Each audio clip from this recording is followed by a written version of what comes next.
एक बार फिर 1984 के दंगों की आंच सड़कों पर दिखाई दे रही है।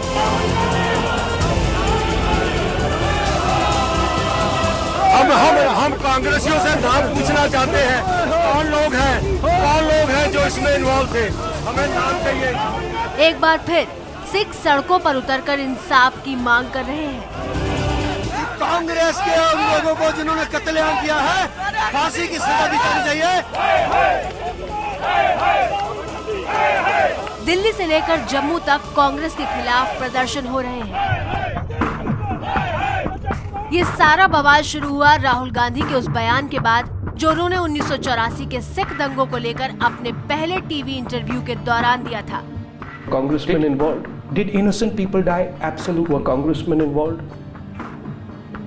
Some congressmen probably were involved. But has justice been delivered to them? There is a legal process through which they have gone. You admit some congressmen were probably involved. Some congressmen have been punished for it.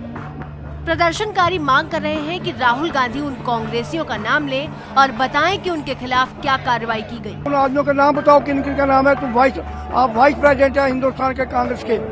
इसी बीच 1984 में तत्कालीन राष्ट्रपति ज्ञानी gel Singh के press सचिव रहे तरलोचन सिंह ने ये कहकर चौंका दिया कि तत्कालीन राष्ट्रपति जैल सिंह प्रधानमंत्री राजीव गांधी से बात करना चाह रहे थे, लेकिन लगातार फोन लगाते रहने के बाद भी बात नहीं हो पाई थी।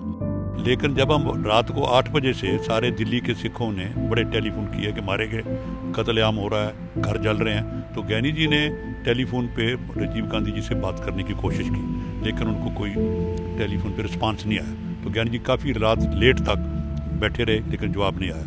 सुबह ज्ञानी जी ने फिर किया, फिर बात नहीं हुई। उन्होंने नरसिम्हा राव जी जो होम मिनिस्टर उनसे बात करी, तो नरसिम्हा जो जवाब था कि फ्यूनरल इंदिरा जी के तैयारी में सब बैठे लगे, और लेकिन हमने इंस्ट्रक्शन दे दिए हैं और दिल्ली गवर्नर जो लेफ्टिनेंट गवर्नर वगैरह वो बड़ा एक्शन ले रहे हैं। तरलोचन सिंह के मुताबिक गृह मंत्रालय से निर्देश देने की बात तो कही गई, लेकिन तरलोचन ने फौज को मेरठ बुलाने के फैसले पर भी सवाल उठाए हैं। तो कुछ नहीं हुआ, दोपहर तक फिर आए तो ज्ञानी जी ने फिर टेलीफोन किया तो राजीव जी नहीं मिले। फिर नरसिम्हा राव ने ज्ञानी जी कहा भी क्या करते हो, फौज क्यों नहीं भेजते। वो कहता जी फौज कर दी है। तो हम चुप हो गए। तो शाम को पता चला कि फौज तो जो दिल्ली कंटोनमेंट की वो नहीं बुलाई, दिल्ली कंटोनमेंट भरी पड़ी है फौज से, वो मेरठ से बुलाई, और फौज रात को कहीं चली पहुंची। और लेकिन और एक काम क्या हुआ कि फौज को ऑर्डर दिया गया कि फ्लैग मार्च करना है, शूट आउट ऑर्डर फौज को नहीं दिया गया। तो दिल्ली में कोई जो इंसिडेंट हैं ये प्रूव करते हैं कि ये समथिंग कोई कांग्रेस लीडर्स में ऐसी कोई प्लान थी कि ये राइट किए जाएं, टीच देम लेसन, खून का बदला खून। 1984 में सिख दंगों के वक्त ज्ञानी जैल सिंह देश के राष्ट्रपति थे। तरलोचन कह रहे हैं कि ज्ञानी जैल सिंह की प्रधानमंत्री राजीव गांधी से बात नहीं हो पाई थी, जबकि ज्ञानी जैल सिंह ने अपनी आत्मकथा में लिखा है कि जिस दिन दंगे हुए उनकी राजीव गांधी से बात हुई थी, और ज्ञानी जैल सिंह के कहने पर भी राजीव गांधी ने सेना बुलाने में देर की थी। एबीपी न्यूज के कार्यक्रम प्रधानमंत्री के एक हिस्से में उस बातचीत का ब्यौरा पेश किया गया था। इंदिरा गांधी की हत्या के बाद दिल्ली और देश के दूसरे हिस्सों में सिखों को निशाना बनाया जाने लगा। सिख विरोधी हिंसा की वजह इंदिरा गांधी की हत्या को माना गया। उसी शाम को राजीव गांधी प्रधानमंत्री घोषित हुए। राष्ट्रपति भवन में जैसे ही शपथ ग्रहण समारोह खत्म हुआ, वहां फोन की घंटियां बजने लगी।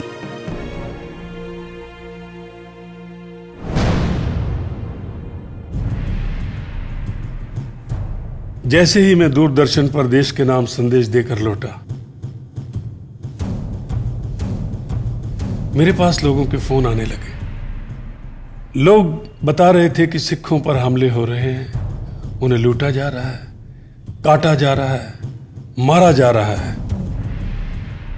लोग कह रहे थे कि कोई मदद नहीं कर रहा। तब मैंने राजीव गांधी को फोन किया।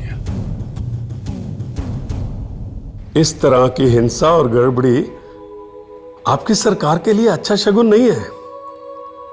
प्रशासन और पुलिस कुछ नहीं करेगी तो नई सरकार की बदनामी होगी। मैं तो कह रहा हूं कि आप इसमें दखल दीजिए और पुलिस को सख्ती से काम करने का ऑर्डर दीजिए। मुझे भी इस बात की जानकारी है कि शहर के कुछ हिस्सों में हिंसा हो रही है। रिजर्व पुलिस फोर्स को दंगों को रोकने के आदेश दे दिए गए।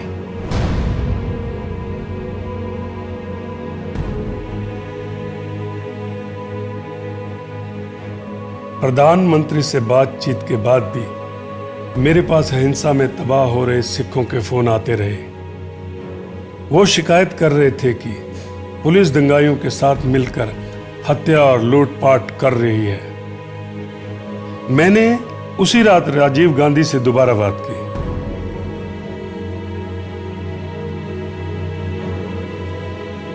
राजीव जी, दिल्ली में हालात बहुत खराब है। हालात को काबू में रखने के लिए मेरी ये सलाह है कि बिना देरी किए आर्मी को बुला लेना चाहिए। मेरी हालात पर नजर है। अगर पुलिस फोर्स हालात को काबू में नहीं कर पाती तो आर्मी को मदद के लिए बुलाई जाएगी। ठीक है। दिल्ली में सिखों के लिए हालात अचानक बदतर हो गए थे। सिखों को चुन चुनकर निशाना बनाया जा रहा था। उनको प्रधानमंत्री बनाने वाले ज्ञानी ज़ैल सिंह के मुताबिक सरकार लीपापोती में लगी थी। हैरानी की बात है कि 1 नवंबर की शाम के बाद से ही मेरे पास लोगों के फोन आने जाने बंद हो गए और ना ही मेरा किसी से संपर्क था। अथॉरिटी ने राष्ट्रपति के पास आने जाने वाली फोन लाइंस में ही कुछ हेराफेरी कर दी थी, जिससे कि लोग मुझसे संपर्क ना कर सके। बाद में सेना को बुलाया गया, लेकिन सेना को दंगाइयों पर गोली चलाने का हुक्म नहीं दिया गया। दूसरी तरफ आरोप थे कि पुलिस दंगाइयों के साथ मिली रही।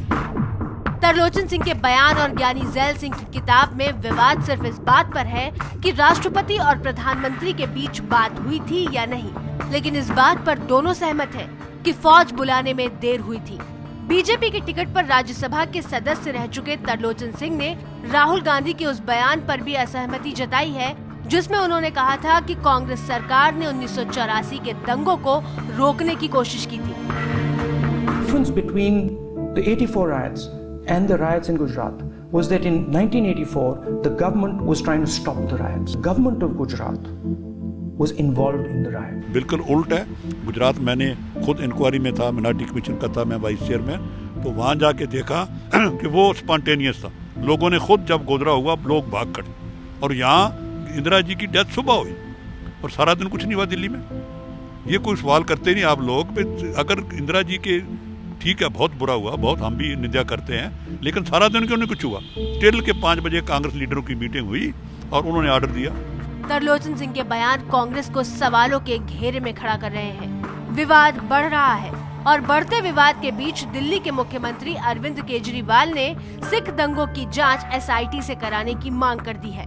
लोकसभा चुनाव से पहले सिख दंगों का मुद्दा देश की राजनीति में जोर पकड़ता जा रहा है।